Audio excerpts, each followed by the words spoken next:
우리가 신앙생활을 하면서 믿음이 신실해지고 성령의 인도하심을 따라 살려고 하는 열망이 조금씩 일어나게 되면 사람의 관심도 같이 바뀌어지기 시작합니다. 인생에 있어서 내 자신에 대한 관심으로부터 하나님과 그분의 나라를 바라보는 것들로 관심이 옮겨져 가게 됩니다. 그러면 자연스럽게 내 안에 질문이 한 가지 찾아오게 됩니다. 어떻게 하면 내 인생 속에 하나님의 뜻이 이루어질 수가 있을까? 하늘에서 뜻이 이루어진 것 같이 땅에서도 이루어지게 하여 주시옵소서. 이 예수님의 기도가 자기의 기도가 되기 시작을 합니다.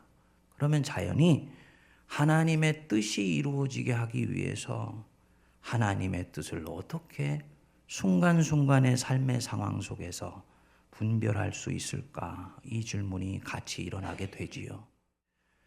대나무에도 매듭이 있듯이 사람의 인생에 있어서도 매듭이 있습니다. 이전에 살던 삶을 매듭 짓고 새로운 매듭을 만들어 나가는 전기가 있습니다. 그 지점을 일컬어서 전환기라고 얘기를 합니다.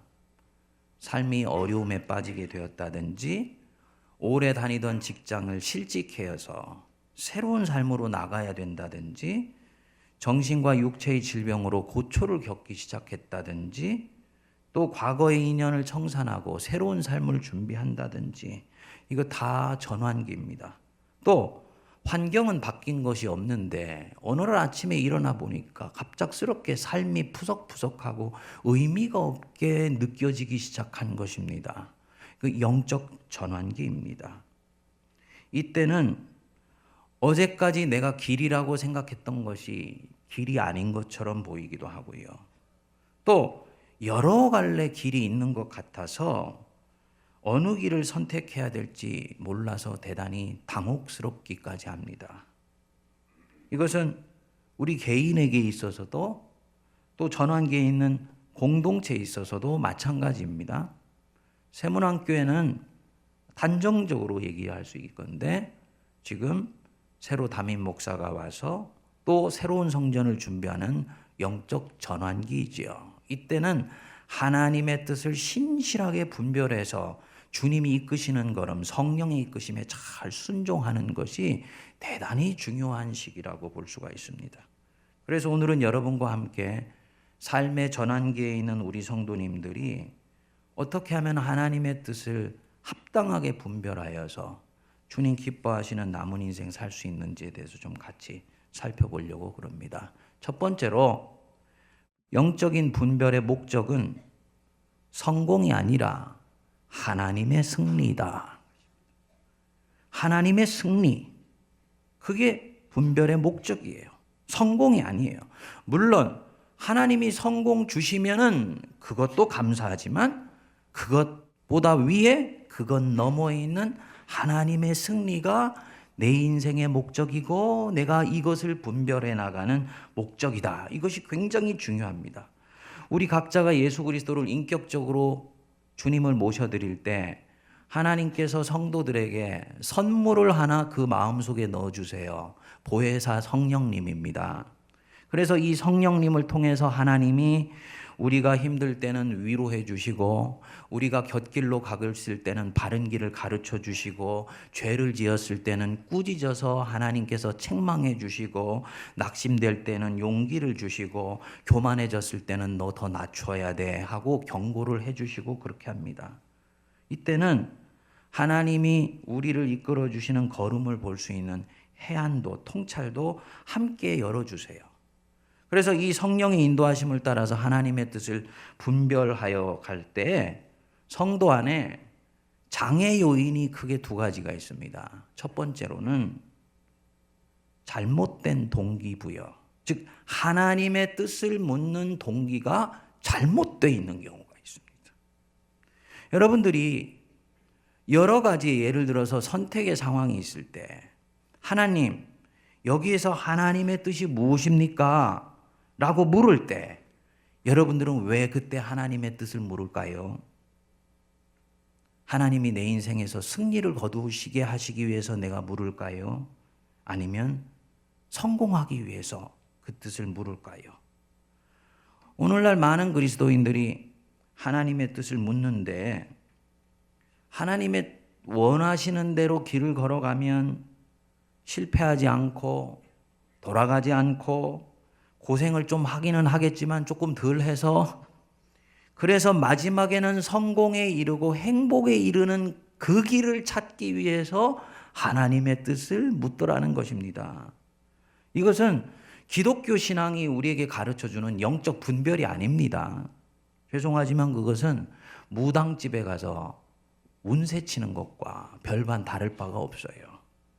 어떻게 해야지 애군을 피하고 행운을 불러올 수 있는지를 묻는 것과 마찬가지입니다. 그래서 성도들 중에 하나님의 뜻 속에 자기의 뜻을 살짝 끼워 넣어서 주님의 뜻을 묻는 경우들이 대단히 많이 있죠. 여러분들 중에서도 아마 그렇게 살아오신 분이 계실 것입니다만 그렇게 5년, 10년 예수를 믿어오면서 여러분들의 영혼의 현주소가 어떠합니까? 정말 하나님의 이끌리심을 따라서 예수를 믿었을 때는요. 그 삶이 점점 풍성해지게 됩니다. 영혼이 소생되게 돼요. 자기 자신의 삶을 바라보는 전망이 점점 밝아지게 됩니다. 무엇인가 환경이 바뀌지 않아도 그런 삶을 추구하게 됩니다. 그래서 우리 예수님이 그랬잖아요. 인자에 온 것은 양으로 생명을 얻게 하고 더 풍성히 얻게 하려는 것이다. 근데 정말 내가 하나님의 뜻을 쫓는 데 있어서 그 뜻을 쫓음으로써 성공을 쫓아가는 것에 초점을 맞췄을 때 거기에 내가 생명이 있더냐는 것입니다. 정말 내 영혼이 살이 찌고 토실 주님을 향해서 자라가며 생명을 풍성히 누려서 야 너도 좀 이거 한번 믿어봐 라고 다른 사람들에게 얘기할 수 있는 그런 영적인 만족함이 있더냐는 것입니다. 아마 대부분은 그렇지 않은 것 같아요. 로마서 12장 2절에 보면 사도 바울이 이제 본격적으로 11장까지 해서 교리를 말씀하고 난 뒤에 이제부터 성도의 삶에 대해서 본격적으로 말씀을 하시는데 성도의 삶이 하나님 이끄시는 바른 삶으로 영혼의 풍성함을 누리기 위해서 가장 중요한 것들로 얘기를 하는 것이 영적인 분별이에요. 우리 12장 2절 다시 한번 읽어보겠습니다. 시작. 너희는 이 세대를 본받지 말고 오직 마음을 새롭게 함으로 변화를 받아 하나님의 선하시고 기뻐하시고 온전하신 뜻이 무엇인지 분별하도록 하라. 하나님의 선하시고 기뻐하시고 온전하신 뜻이 무엇인지 너희들이 분별해야 돼. 근데 그 분별을 하는데 가장 중요한 장애 요인들 너희들 하나 제거해야 되는데 그게 뭐냐면요. 맨 앞쪽에 나오는 말씀이죠. 너희는 이 세대를 본받지 말아라. 영어 성경으로는 이 세대의 삶의 패턴을 뒤따라가지 말아라. 그리스도교 교회의 가장 큰 적이 뭐냐? 이슬람이 오늘날 대약진하면서 세계를 장악해 가고 있다고 얘기를 하는데 또 우리 동양사회, 한국사회에서는 사람들의 백성들의 심령 속에 불교적인 그런 칼라가 짙게 깔려 있다 그러는데 교회의 적이 불교고 이슬람교냐? 2000년 교회사 역사에서요. 교회의 적은 항상 바깥에 있지 않았습니다. 그리스도교 교회는 바깥에 있는 것처럼 보이는 적에 때로는 경쟁하고 극복하기 위해서 애쓰면서 교회 자신이 강해졌어요. 유대교와 경쟁하면서 율법주의를 극복하고 은혜의 신앙을 갖게 됐고요. 헬라 철학과 경쟁을 하면서 헬라 철학이 가지고 있는 이성을 기독교 신앙 안에 잘 정돈할 수 있는 힘을 얻게 되었습니다. 17, 18세기에 계몽주의와 경쟁을 하면서 기독교 신앙만이 가지고 있는 독보적인 신비의 영역을 확보하게 되었습니다. 기독교 신앙의 적은 밖에 있지 않아요. 항상 적은 안에 있습니다. 뭐냐? 오늘날 기독교 신앙의 적은 사회 속에서 편만해 있는 황금 만능주의와 배금주의가 성도들의 심령을 따라서 스리슬쩍 교회 안으로 들어와서 물질주의 신앙이 가득하고 그 물질주의 신앙이 배태한 번영신앙이 성도들을 장악하고 누룩처럼 번져가고 있습니다. 예수 믿어서 어떻게 번영할 수 있을 것인가? 이 번영신앙이 내 영혼을 파고 들어와서 하나님의 뜻을 물을 때도 작동을 합니다. 여러분, 사도 바울이 하나님의 뜻 너가 바르게 분별하여서 안으로는 네 영혼이 살이 찌며 하나님이 네 인생을 통해서 영광을 받으시기 위해서는 이 세대를 절대로 본받으면 안 된다. 물질주의와 번영신앙에 내 영혼을 맡기면 안 돼. 하나님의 뜻을 묻는 이유가 뭐라고요? 세상에서 성공하는 것이 아니고 하나님이 내 인생을 통해 승리를 거두시는 거야. 여러분, 덤으로 성공 주시면 감사합니다. 그거 받으세요. 괜히 또 신앙에 겉멋들여서 주님 저는 성공 안 쫓아가요. 주님이 주시면 할렐루야 하고 받는 거예요. 근데 더 중요한 게 있다는 거지. 이 성공은 덤으로 보너스로 주시는 것이고 하나님 내 인생을 통해 하나님이 승리를 거두시며 하나님이 영광 받으시기를 원합니다. 이게 그리스도인의 궁극적인 목적입니다. 여러분 지미 카터 대통령 아시죠? 그분 참 훌륭한 분이에요. 사람들은 얘기를 합니다. 대통령을 할 때보다 대통령직에서 물러난 이후에 더욱 위대한 인물이라는 것이 드러난 사람이다. 그리고 얘기를 하지요. 그는 대통령이 인생의 목적이 되지 않았던 몇몇 안 되는 미국 대통령이라고 얘기를 해요. 대통령이라는 성공을 하나님이 그에게 보너스로 주셨습니다. 근데 지미 카터 대통령 신실한 크리스찬으로서 거기에 자기의 목적이 있었던 게 아니에요. 하나님이 자기 인생을 통해 승리를 거두시는 것이 목적이니까 대통령직을 수행할 때도 크리스찬으로 수행하고 마무리를 하고 난 뒤에도 대통령 끝났으니까 하고 인생의 초점이나 방향이 흐트러지지 아니하고 세계의 평화와 그런 인권과 하나님의 나라를 위해서 신실하게 걸음을 걸어갔더니 모든 세계에 있는 시민들이 존경하는 사람이 된 것입니다. 사랑하는 여러분, 분별의 목적이 뭡니까? 하나님이 내 인생을 통해 승리를 거두시게 하는 것이다. 이 전망이 내게 있으면 성공을 한 것들에 대해서 감사하고 세상적으로 성공하지 않은 것들에 대해서도 자유하면서 내 초점은 하나님이 내 인생을 통해 승리를 거두시면 나는 그것으로 충분하고 만족한 한판의 인생이다 라는 영적인 자신감과 기기가 일어나는 것입니다. 둘째로 두려움에 속지 마십시오. 성령께서 주시는 음성을 듣는데 장애가 되는 또 하나가 있으니 바로 이 두려움이에요. 하나님의 뜻을 분별하는 상황은 대부분이 낯선 상황입니다. 내가 한 번도 가보지 않은 길목에 서 있는 경우에서 하나님의 뜻을 분별하는 경우들이 대부분입니다. 그러니까 어떻게 보면 영적으로 좀 황량한 시기고 대단히 낯설며 어색한 상황이지요. 그때 어김없이 찾아오는 것이 두려움이에요. 익숙한 삶의 상황에서는 두렵지 않아요. 낯선 상황에서 두려워요. 근데 이때 이 두려움에 자기를 맡기면 안 됩니다. 디모데후서 1장 7절을 보면 사도 바울이 이렇게 말씀하십니다. 우리 같이 한번 읽어보겠습니다. 시작.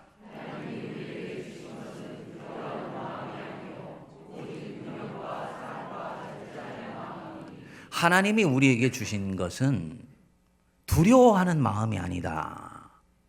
너희가 예수를 믿는데 두려워하기 때문에 예수 믿으면 그거는 성령의 마음이 아니야. 하나님이 너희들에게 벌 내릴까 봐 주님 일에 실천한다면 그거는 하나님의 영의 마음이 아니야. 주의 영이 계신 곳에는 자유함이 있어. 하나님을 경외하는 것과 하나님을 무서워하는 것은 다른 것이야. 그 얘기죠? 하나님이 우리에게 주신 마음은 두려워하는 마음이 아니에요. 능력과 사랑과 절제하는 마음이다. 그런데 하나님의 뜻을 분별하려고 하면 반드시 이 두려운 마음이 찾아오게 됩니다. 이 마음은 바깥에서 내 안에 들어오는 경우들도 있고 내 안에 오랫동안 숨어 있다가 튀어나오는 경우도 있습니다. 마음이 심약한 사람들, 낯선 상황에 이전에 한번 가 있어서 대단히 그때 상처를 받아보았던 사람들, 이런 사람들은 자기 자신이 이성이 완전히 깨고 난데도 그 두려워하는 마음이 반의식과 무의식 속으로 가 있다가 이 낯선 상황이 딱 뛰쳐나오면 다른 사람보다도 더욱더 염려와 걱정이 이렇게 확 튀어올라오는 이런 모습으로 나타나게 되는 것이지요. 근데 바로 그런 부분들을 이 하나님의 뜻을 분별하는 데 있어서 다루는 것들이 굉장히 중요해요. 많은 사람들은 두려워하는 마음은 하나님이 기뻐하시는 마음이 아니지. 그리고 그거 막 밀쳐내려고 그래. 두려워하는 마음 주님 쫓아내게 해 주십시오. 두려워하는 마음 물러가라. 뭐 어떤 사람은 이렇게 아주 선포까지도 합니다. 그런데 제가 말씀드렸잖아요. Whatever you water, it grows. 쫓아내려고 하면 할수록 그놈은 안 쫓아내지려고 버티기 시작하면서 내 안에서 힘을 갖기 시작해요. 처음에는 코말 같았는데 이 두려움이 점점 큰 실체가 되어서 나를 삼키려고 합니다. 절대로 쫓아내려고 하면 안 돼요. 찾아오면 친구 찾아온 것처럼 생각해야 돼. 네가 왔구나. 따라해 보십시오. 네가 왔구나. 예, 내 옆에 있으면요, 와 있게 놔두세요. 그러면서 얘를 가만히 살펴보시죠. 힘을 빼고 살피셔야 돼요. 살펴보면 얘는 실체가 아니에요. 내 안에 가공된 현실이에요. 실체가 아니기 때문에 시간이 지나면 얘는 나를 삼키지 못한다는 것을 내가 알아차리게 됩니다.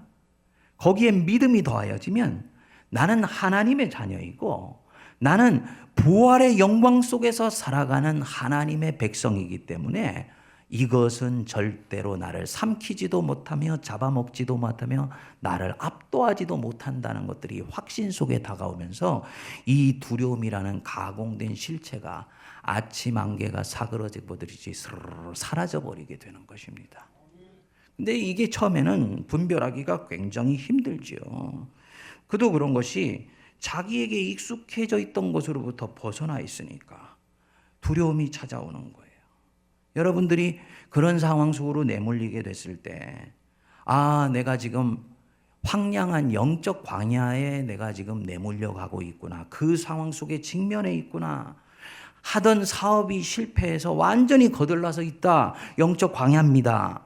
기도를 하는데 기도에 대해서 확신이 실리지 않아요. 아침에 일어났는데 삶이 너무너무나 푸석푸석하게 느껴지고 의미가 없어지는 것처럼 보여요. 영적인 광야입니다. 근데 기억하십시오. 이 광야에 누가 나를 데려다 놨느냐? 누가 데려다 놨을까요? 성령께서 하신 거예요. 예수님께서 광야에 시험을 당하러 가실 때 그 마태복음 4장에서 말씀하죠. 예수께서 성령에게 이끌리어 마귀에게 시험을 당하시니. 시험은 누가 합니까? 마귀가 해요. 그런데 그걸 누가 손을 이끌었다고요? 성령님이 하셨어요. 왜요? 하나님의 백성을 갈기갈기 찢으려고, 그 인생을 무력화시켜 버리려고, 이때까지 가지고 있었던 것들 송두리째 날아가 버리게 하시려고? 아니요. 이제부터 본격적으로 주님 손에 딱 붙들려서 쓰시게 하시려고 그러는 것입니다. 중요한 건 뭡니까? 그 자리에 저항하면서 튀겨져 나오려고 하지 말고 순종하시면 돼요. 주님, 영적인 광야에 나왔사오니 하나님 손에 붙들려 있습니다. 뜻대로 하십시오 하고 내려놓아야 됩니다. 그런데 성도들은 그렇게 안 합니다. 이 상황이 낯설기 때문에 빠져나오려고 하면서 점점 거기에 올감이 걸리듯이 걸려 넘어지면서 두려움이 점점 자기 안에 커져 나가지요. 그래서 하나님이 영적 광야 아직 끝내지도 않았는데 서둘러서 무엇인가 결정을 내려가지고 튀겨져 나오려고 그러고, 그러다 결국은 오히려 스텝을 꼬이는 경우들이 대단히 많더라는 것입니다. 존 던이라는 신학자가 삶의 고비에서 하나님의 뜻을 따라서 기꺼이 하나님과만 직면하는 시간을 그리스도인들이 갖는 것에 대해서 대단히 두려워하는 사람들을 놓고 쓴 글이 있습니다. 제가 한 토막을 소개하겠습니다. 사람들은 알고 있다. 자신은 이전에 살던 방식으로는 더 이상 한 걸음도 더 나아갈 수 없으며 더 이상 영생의 우물을 마실 수 없다는 것을, 하나님께서 자신을 지금 인생의 광야 한복판으로 밀어 넣으려 하심을 그들은 안다. 그러나 그들은 이 광야의 걸음을 선택하려고 하지 않는다. 두려워하기 때문이다. 이 광야로 들어갔다가 실종된 수없이 많은 사람들을 보았으며 다시 마을로 돌아오지 못하고 그렇게 끝이 난 것 같은 사람들을 보았기 때문이다. 그러나 어찌하랴, 내 영은 바로 그 길을 지나가지 않고는 살 길이 없다는 것을 이미 내게 말해주고 있는데, 오직 하나님에 대한 전적 신뢰와 그분의 실패하시지 않는 사랑에 대한 확신만이 이 걸음을 넉넉히 내딛게 해준다. 하나님에 대한 전적인 신뢰, 그분의 사랑은 절대로 실패하시지 않는다는 주님 사랑에 대한 확신이 두려움을 내어놓으며 그 광야에 은혜 속에 머물러 있도록 만들어 줍니다. 다윗이 밧세바와 하루 동침을 하고 난 뒤에 수태를 한 것을 다윗이 알게 되었습니다. 자기 죄를 가리려고 밧세바의 남편이면서 충직한 장수였던 우리아를 적진 깊숙이 들어가서 결국은 죽게 만들었지요. 아무도 모르는 완전 범죄했다고 생각했는데, 여러분, 완전 범죄는 목욕탕에서 오줌 누는 것 빼고는 없는 거예요. 하늘의 하나님이 이를 보고 계셨습니다.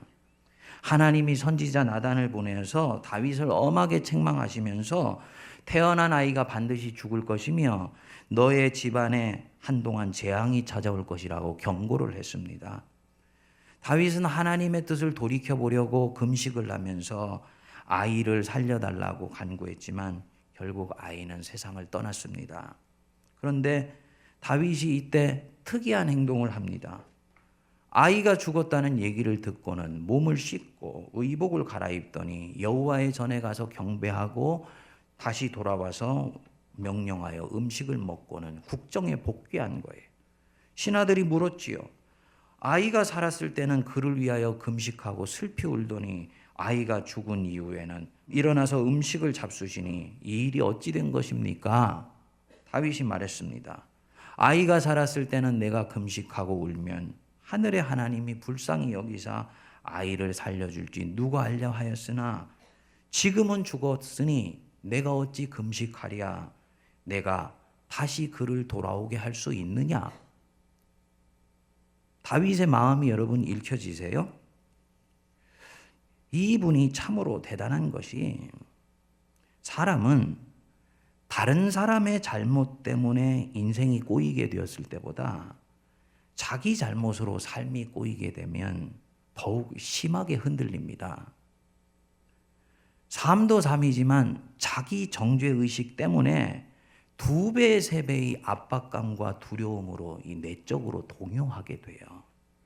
그런데 다윗은 엄청나게 큰 잘못을 저질러서 국가뿐만 아니라 자기가 생명처럼 여기는 그 아이가 죽음을 당했는데 하나님 앞에서 자기 페이스를 놓치지를 않는 것입니다. 이 사람은 내가 이제 이렇게 해서 내 삶 속에 재앙이 찾아왔으니 이거 어떻게 도대체 감당해야 되지? 어떻게 하면 되지? 이리 하면 될까? 저리 하면 될까? 하면서 두려워 허둥대지를 않아요. 오히려 그 속에서 하나님의 다음 스텝에 대해서 차곡차곡 순종하면서 받아들입니다. 주님이 채찍을 드시면은 자기 몸을 갖다 대고 아이를 가져가신다니 때를 써보지만 주님이 마무리하셨을 때는 깨끗하게 수락을 하는 거예요. 뭡니까? 하나님을 철저히 신뢰하는 거지. 하나님이 내게 하시는 일은 모두 옳다. 여기까지 믿음이 간 거예요. 하나님이 단순히 신뢰하는 데서 끝나는 것이 아니라 하나님 안에서 일어나는 자기의 모든 일들은 결국은 옳은 것일 뿐만 아니라 궁극적으로는 내게 좋은 것일 것이다 라는 것까지도 확신하는 것입니다. 저는 이게 믿음의 진수라고 저는 생각을 해요. 사랑하는 여러분, 망해도 하나님 옆에서 망하면 괜찮습니다. 생각해 보십시오. 내가 망할 때 하나님 안에서 망하고 하나님 손길 안에서 망했잖아요. 그럼 주님이 나를 망하게 하려고 내 인생을 이끌어 가시겠습니까? 아닌 거거든요. 망해야 됐던 이유가 있었던 거예요. 내가 어느 일정한 삶의 시점까지 하나님을 믿는다고 하지만 사실은 주님을 신뢰하지도 않고 의뢰하지도 않고 그분과 동행하지도 않으면서 자기가 주인 되어서 살아갔던 그 삶의 한 고비 속에서 하나님이 이제는 내 인생을 본격적으로 쓰셔야 되겠는데 이 친구가 교만하여서 자기의 환경과 여건만 의지하니까 안 되겠다 해서 하나님이 기반을 확 걷어치워버리신 것입니다. 그것이 우리한테는 다른 사람들이 볼 때는 망했다라는 것으로 결론 난 것처럼 보이는 것입니다. 근데 그 일을 하나님이 허용하셔서 된 일이기 때문에 그것은 괜찮은 거예요. 이제부터 하나님이 새롭게 빚으셔서 이전보다도 더욱더 풍성하고 아름다운 삶으로 이끌어 가십니다. 믿으십시오. 우리는 부활의 영광 속에서 살아가는 사람들이고 죄와 죽음의 권세가 성도의 삶을 흔들지를 못해요. 그렇기 때문에 그리스도인의 삶의 마지막은 영광으로 마무리가 되도록 되어 있는데 중간에 찾아온 이 세상적인 망함이라든지 실패라든지 이런 것들에 우리의 마음을 빼앗기거나 그것 때문에 두려워할 필요가 없는 것입니다. 바로 이 다윗이 그러했지요. 그래서 아들을 데려갔는데 깨끗하게 숭복을 했습니다. 한 번 실수했지만 하나님 앞에서 자기 페이스를 놓치지 않은 이 다윗에 대해서 하나님이 기뻐하셨던 것 같아요. 그래서 그 아이를 데려가고 난 뒤에 바로 다음 절이 이어지는데 다윗이 밧세바와 동침하여 아이를 낳으니 그가 곧 솔로몬이니라. 첫 아이, 이름도 모르는 아이, 죄 때문에 낳은 아이 데려가고 깨끗이 승복하며 그 죄를 참회했더니 하나님은 그 다음에 다윗도 밧세바도 예상치 못했던 이스라엘의 지혜의 왕 솔로몬을 그 인생 속에 주셨던 것입니다. 저와 여러분들의 인생에도 그 솔로몬 준비되어 있고 예비되어 있는 줄 믿습니다. 하나님이 치실 때 순종하세요. 하나님이 내 인생을 인생 광야로 몰아넣으실 때 허둥대지 마세요. 염려하지 마세요. 두려워하지 마세요. 주님의 손길에 맡기세요. 그러면은 솔로몬은 나오게 되어 있습니다.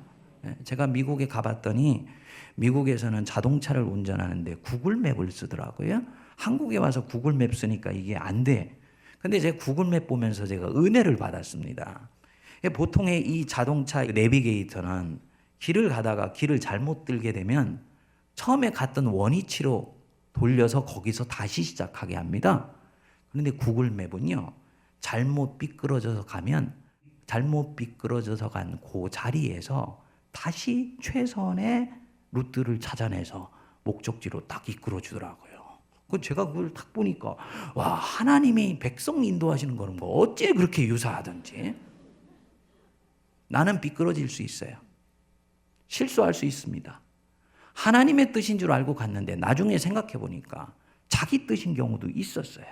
근데 주님은 내 진심을 보시고 나에게 실수한 그 자리에서 베스트 루트를 만들어 주시더라는 거죠. 초점은 무엇이냐? 두려워하지 말고 허둥대지 말고 주님의 이끄시는 걸음에 겸손히 자기를 오픈하면 하나님은 다음 스텝 이끄셔서 인생 솔로몬 주시는 것입니다. 셋째, 혼란스러울 때는 절대 움직이지 말고 조용히 기다린다. 어떻게 기다린다고요? 조용히 기다리세요. 모든 것 다 내려놓고 물속에 들어가서 빨대 하나 꽂고 있나 마음으로 기다리면 돼. 물속에 들어 빨대 하나 딱 꽂고 그 빨대 모든 생명을 다 집중합니다. 하나님의 영혼의 호흡으로 가는 빨대. 조용히 기다리는 거예요. 영적으로 혼란스러울 때는, 영적으로 침체되어 있거나 마음에 소용돌이가 일 때는 무엇인가를 빨리 결정하고 싶어집니다. 왜냐하면 여기서 결정하지 않으면 내 숨이 넘어갈 것처럼 느껴지기 때문이에요. 그런데 역설적으로 영적으로 혼란스럽고 영적으로 침체돼 있고 마음의 소용돌이가 있고 뭔가 삶이 힘들어지고 곤경에 처하게 됐을 때 이것을 일컬어 영적인 황량의 시기라고 얘기하는데, 이때는 결정을 내리면 안 돼요. 밖으로부터 오는 스트레스, 압력, 고통이 나로 하여금 빨리 정해야지 살아남도록 만들어줄 것 같지만은 이때일수록 결정 내리면 안 돼요. 왜냐하면 내게 되어가는 그 모든 압박감에 대해서 내가 반응하는 것은 그건 내 안에 영이 반응하는 것이 아니고 육이 반응하는 것이거든요. 육이 살아남기 위해서 반응하는 것들에 결정을 내리도록 만들어주면 결국은 하나님의 이끌리심을 갖는 데 있어서 꼬여서 더 돌아가도록 그렇게 되어 있습니다. 예를 들어서 직장 생활을 하는데 위에 있는 상사 때문에 너무너무나 스트레스를 받아요. 김 부장이 나만 만나면 그렇게 사람을 힘들게 하는 거예요. 그러니까 우리 남자 성도님, 내가 진짜 그 김 부장 때문에 더러워서 내가 정말 이게 직장 생활 못하겠네. 내일부터 당장 때려치워야지. 그런데 때마침 옆에 있는 어떤 직장에서 제안을 한 거예요. 우리 직장에 와라. 하나님이 이때를 위해서 준비해 주셨구나 하고 그저 넙죽 물으면 죄송하지만 그거는 물고기가 미끼를 물은 것입니다. 반응하면 안 돼요. 상사와 문제가 생겼다. 일이 과다하다. 영적으로는 다 침체되어 때입니다. 침체되어 있을 때, 기도가 되지 않는데, 관계가 꼬여서 싸우고 있을 때, 이때는 다 영적으로는 메마른 때고, 이때는 결정하지 않습니다. 그리고 주님 앞에 어떻게 한다고요? 잠잠히 조용히 기다려요. 그러면 시간이 지나면서 다 먼지가 가라앉듯이 가라앉고 기도의 양이 채워지면서 길이 보일 때도 있고, 김 부장하고 덤도 같이 있는 게 하나님의 뜻이구나 하고 마음에 확신이 옵니다.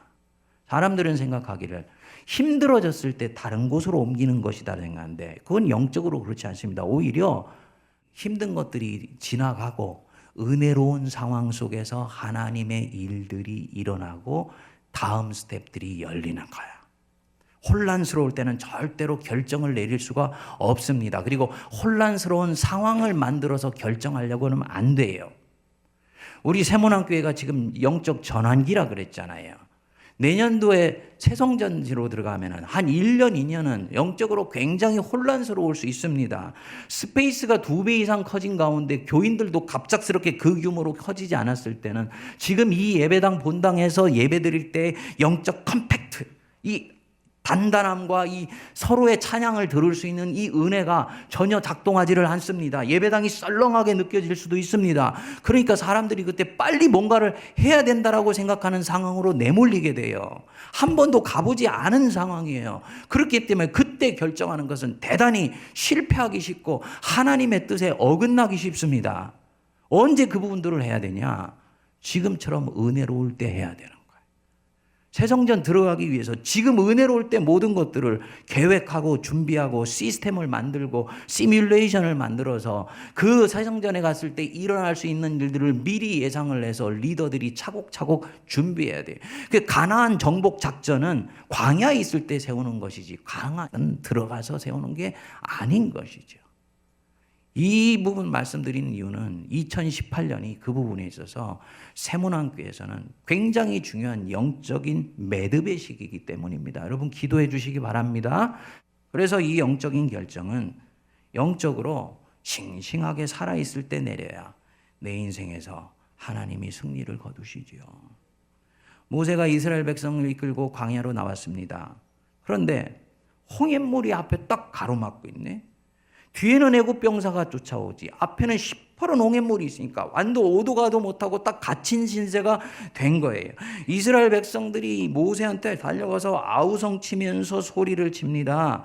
바로 우리가 이것 때문에 애굽에서 그냥 살자고 얘기를 했잖아요. 차라리 애굽에서 바로를 섬기는 것이 우리에게 나았을 것입니다 하고 모세한테 지금이라도 항복하고 애굽으로 돌아가자라고 얘기를 하는 것입니다. 그 집단적 소리예요. 그 소리가 육의 소리입니까? 영의 소리입니까? 육의 소리지요. 모세가 그 부분에 대해서 반응하지 않았습니다. 그리고 뭐라고 말씀을 하냐면 우리 출애굽기 14장 13절 같이 읽어보겠습니다. 시작. 모세가 백성에게 이르되 너희는 두려워하지 말고 가만히 서서 여호와께서 오늘 너희를 위하여 행하시는 구원을 보라. 너희가 오늘 본 애굽 사람을 영원히 다시 보지 아니하리라. 거기 뭐라 그랬습니까? 두려워하지 말고 가만히 서서 여호와의 행하시는 구원을 보라. 모세가 이렇게 얘기를 던졌지만 이스라엘 백성으로서는 받기 힘든 말씀이에요. 뒤에 애굽 병사가 쫓아와서 자기들 잡아 죽이려고 하는데 어떻게 가만히 서서 여호와를 바라볼 수가 있습니까? 뭔가 액션이라도 취해야 된다고 생각을 하는 거지요. 그런데 거기서 영적으로 사느냐 죽느냐가 결정되어 그럴 때일수록 육을 죽이고 내 안에 있는 성령을 신뢰하여서 가만히 서서 여호와의 일하심을 바라보는 저와 여러분 되시기를 바랍니다. 때가 되면 홍해물은 갈라지게 되어 있고 거기에 홍해가 갈라진다는 것을 누가 생각했겠습니까? 바닷물에 길이 있을 것이라고 누가 생각했겠습니까? 바다에는 길이 없는 거잖아요. 바다는 건너가는 곳이지 길낸 곳으로 나가는 곳이 아니었잖아요. 그런데 하나님은 그렇게 일하시는 분이더라.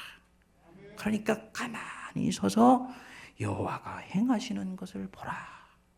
여러분, 잠잠히 참아 기다리는 법을 배우십시오. 하나님이 일하시는 것을 지켜보실 수 있는 영적인 신실함을 배우실 수 있게 되기를 바랍니다. 그래서 영적인 분별의 목적은 세상에서의 성공이 아니라 하나님이 내 인생에서 승리를 거두시는 것이다.